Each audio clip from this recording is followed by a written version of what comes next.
এই জারটা আমার কাছে খালি পড়েছিল, তো আমি ভাবলাম এটাতে কিছু করা যাক। তো আমি একটা কালার করে নিচ্ছি এখানে। এই কালারের উপরে আমি একটু ডিজাইন করে নেব ইচ্ছা মতো, খুবই সিম্পল ডিজাইন। আমি আমার বাগানের জন্য প্ল্যান্টার রেডি করছি, তো তার জন্যই আমি এরকম একটা ডিজাইন করে নিচ্ছি। তোমরা হয়তো ভাববে যে প্রত্যেকটা ভিডিওতে আমি প্ল্যান্টার কেন দিচ্ছি, সেটা তোমরা আমার আপকামিং কিছু ভিডিওর পরেই বুঝতে পারবে।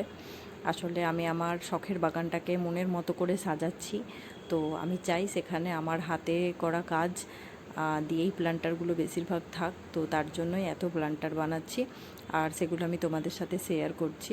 তো তোমরা জানিও কেমন হয়েছে। এখানে আমি কিছু গাছের কাটিং লাগিয়েছি, যেই গাছগুলো গ্রো করছে, তো সেটাই তোমাদের সাথে শেয়ার করলাম। টাটা, বাই বাই, ভালো থেকো, ফিরে আসবো নতুন ব্লগ নিয়ে।